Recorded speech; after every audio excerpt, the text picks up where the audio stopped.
క్రీస్తునందు ప్రియమైన వార్లారా, మన్నాత మనవరుడయ్యున్న యేసుక్రీస్తు ప్రభు వారి ద్వారా మీకందరికీ శుభములు కలుగునుగాక. ఆమేన్. పరిశుద్ధులు ఎం దేవదాసయ్య గారిచే రచింపబడిన పరమ గీతార్థము అనే పుస్తకం యొక్క ఆడియో కంటిన్యూషన్. జయ సూచకముల నుంచుటకై దావీదు కట్టించిన గోపురములతోనూ 1000 డాలులను శూరుల కవచములన్నీయును వేలాడు ఆ గోపురముతోనూ నీ కందరము సమానము. పరమగీతము 4వ అధ్యాయం 4వ వచనం. ప్రార్థన. నేను లోకమును జయించియున్నాను అని పలికిన ప్రభువా స్తోత్రము. నీవు జయించినట్టే నిన్ను వెంబడించిన నీ శిష్యులను జయించుటకు సాధనము నీవు పలికిన పలుకులే కనుక మేమును జయించు వారిమిగా సిద్ధపరచుటకు మాతో మాటలాడుమని దేవుని వాక్యమైన యేసునామమున వేడుకొనుచున్నాము తండ్రి. ఆమేన్. ప్రియులారా, ఈ వచనమునందు ప్రియుడు ప్రియురాలి కందరమును అనగా మెడను వర్ణించుచుండెను. గోపురము అనగా దావీదు కట్టించిన కోట.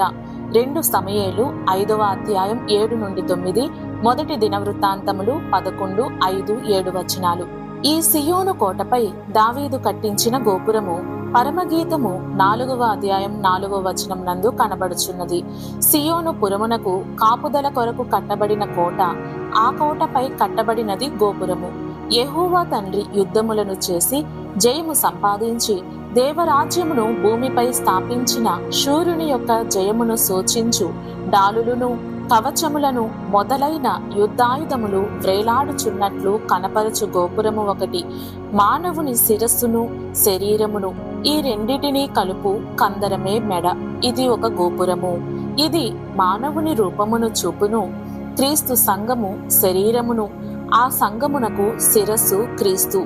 ఇది ఆత్మీయ జీవిత స్థితిని తెలుపుచున్నది.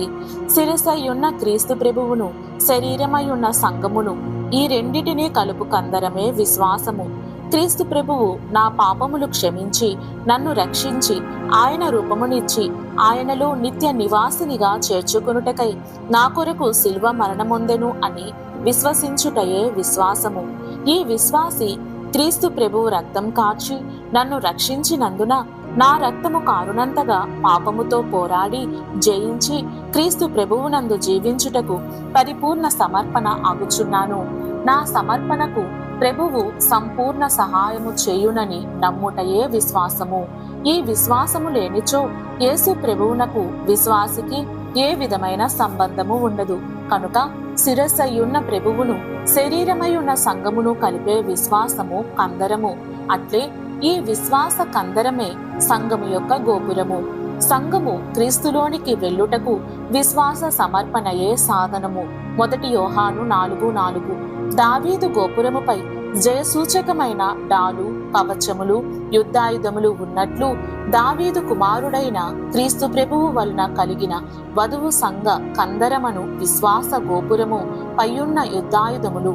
బైబిల్లో 2 గోపురములు కలవు. 1 యుద్ధాయుధముల గోపురము ఎఫెసీ 6వ అధ్యాయము. 2 శూరుల శూరత్వమును చూపు విశ్వాస గోపురము హెబ్రీ 11వ అధ్యాయము. పెండ్లి కుమార్తె సాతానును జయించుటకు ఇయ్యబడిన యుద్ధాయుధములు 1 దట్టి 2 రాజులు 1:8 సత్యమను దట్టి ఎఫెసీ 6:14. దట్టి ఎందుకు కట్టుకుందురు?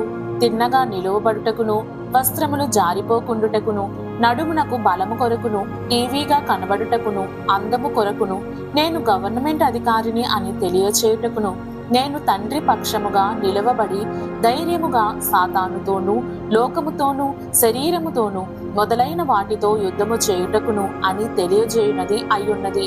మరియు దేవుడు దేవుడై ఉండక మన నిమిత్తము మనిషి అయినాడు. ఆయన నిజమైన మనిషి అనునది సత్యమై ఉన్నది. బైబిల్ నందున్న సంగతులన్నీయు ఆది నుండి అంతము వరకు ఉన్నవన్నీయు నిజమని నమ్ముచున్నాము. అదే సత్యమై ఉన్నది. సైతానును లోకమును శరీరమును ప్రభువు జయమును బట్టి నేనును జయింతుననుట నిజము. 2 నీతి అను మైమరువు ఎఫెసీ 6:14. శరీరమంతయు కప్పు వస్త్రము వలె అన్ని విషయములలో యేసు ప్రభువును ధరించుకొనుటయే మైమరువు. మరియు యేసు ప్రభువు ప్రవర్తన, మాట, వినికి, సేవ మొదలైన వాటిలో పవిత్రముగా ఉన్నట్లు మనమును క్రీస్తును బట్టి వీటన్నిటిలోనూ పవిత్రముగా ఉండుటయే నీతి అను మైమరువు. 3 జోడు ఎఫెసీ 6:15 అనగా లోకమును శరీరమును సమస్తమును జయించుటకు సిద్ధముగా ఉండుటయే అని అర్థము. సమాధాన సువార్త అనగా దేవుడు మనిషై నా కొరకు సమస్తమును సంపాదించి అమర్చిపెట్టెను. ఆయనను బట్టి అనుభవించుటకు ఆనందించుటకు ఆయనతో సమానంగా కూర్చుండుటకు తగుదుము. 4 డాలు ఎఫెసీ 6:6 అనగా విశ్వాసము అన్ని ప్రక్కల నుండి వచ్చు బాణములను ఆపుచేయునది. కీర్తన 91:5 పెండ్లి కుమార్తెకు 1000 డాలులను కలవు అనగా అన్ని విషయములలో పరిపూర్ణ కాపుదల గలది. అగ్ని బాణము ఇది మన కాలములో ఇప్పుడు పడే బాంబులు. ఇవి విశ్వాసులు తప్పించుకున్నారు కదా. మరి ఒక అర్థము ప్రతి శోధన వచ్చు సమయంలో అకస్మాత్తుగా దూకుడు వచ్చును. ఇది అగ్ని వలె శరీరం అంతటా వ్యాపించును. ఇది అగ్ని వంటి శోధన. ప్రతి శోధన సమయంలో అగ్ని వంటి దుడుకును విశ్వాసముతో చల్లార్చవలెను. 5 శిరస్త్రాణము ఎఫెసీ 6:17 అనగా తలకు రక్షణ ఇచ్చున్నది. ఇది ఉక్కు టోపీ. నాకు ఏ హాని కలుగదు అనుటయే శిరస్త్రాణము. నేను రక్షణ పొందియున్నాను అని నమ్ముట వలన జరిగిన వృత్తాంతమే రక్షణ. విశ్వాసము వలన పొందిన వృత్తాంతమే రక్షణ.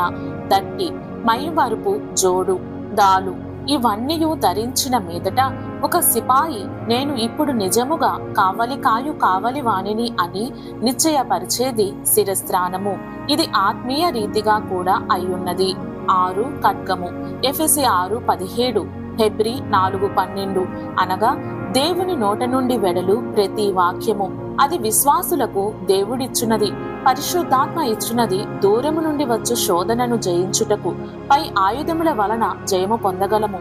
దగ్గరకు వచ్చిన శోధనలు జయించుటకు వాక్య ఖడ్గము ఉపయోగింపవలను. అప్పుడు పిశాచి పారిపోవును. ఈ గోపురము తరతరములకు బహిరంగంగా కనబడునది. ఈ గోపురములో ఉన్న శూరులు విశ్వాస వరం పొందినవారు. దీనిని వారు నానా రీతులుగా వాడుకున్నారు. 1 హేబేలు ఇతరులు అర్పించు బలి కంటే మిక్కిలి శ్రేష్టమైన బలి అర్పించుటలో తన విశ్వాసమును వాడుకున్నాడు. హేబేలు యొక్క బలి దేవునికిష్టమైన బలి, దేవుడు అంగీకరించిన బలి. ఈ బలి యేసు ప్రభువు యొక్క బలిని జ్ఞాపకం తెచ్చుచున్నది. ఈ బలి దేవుని ఇష్టములోను అంగీకారములోను లోకములోనున్న విశ్వాసులందరిలోను హతసాక్షులందరిలోను హేబేలు మొదటివాడు. సందేహమును శత్రువును జయించినాడు గాన శూరుడు. 2 హానోకు మరణము తప్పించుకున్నాడు. ఈయన మరణమును రానీయలేదు. హెబ్రీ 9:27 ఈయన దేవునితో నడిచినవాడు, దేవునితో సహవాసం చేసినవాడు, ఆకాశమునకు ఎత్తబడినవాడు. ఈయన ఎత్తబడుట సంఘము ఎత్తబడుటకు గురుతయ్యున్నది. సందేహ తలంపును జయించినవాడు కనుక శూరుడు. 3 నోవాహు కొంతకాలమునకు క్రైస్తవ సంఘమనే ఓడ రాబోవుచున్నదని బయలుపరచుటకు ఓడ కట్టించినాడు. తాను తన ఇంటివారు రక్షించబడినారు. ఈ ఓడ క్రైస్తవ సంఘమనే ఓడకు ముంగుర్తైన ఓడ. ఇట్లు హెబ్రీ 11వ అధ్యాయంలోని శూరుల యొక్క విశ్వాస శూరత్వమును చూడగలము. దావీదు పురమైన యెరూషలేము చుట్టూ కోట, ఆ కోటపై గోపురము, అందు యుద్ధాయుధములు గల యుద్ధశూరులైన కావలివారున్నట్లు లోకమంతటికి కాపుదల గల కోట క్రైస్తవ సంఘము. ఈ కోటపై వధువు సంఘ గోపురమును, అందు శత్రువులైన సాతాను పిశాచములను జయించుటకు గల పైన ఉదహరించిన ఆత్మీయ యుద్ధాయుధములను, విశ్వాస వీరుల శూరత్వమును, పూర్ణ జయమును చూపు వరములను గల అనుభవమే కందరము. ఇదే వధువు సంఘ గోపురము. ప్రార్థన. జయశీలుడవైన ప్రియ ప్రభువా, ఇహపర సంబంధమైన జీవితములో పరిపూర్ణ కాపుదలయు విశ్వాస వీరుల యొక్క విజయ రూపమును తరతరములకు కనబడు వధువు సంఘ సుందరతను దయచేయుమని వేడుకొనుచున్నాము తండ్రి. ఆమేన్. మరణాత.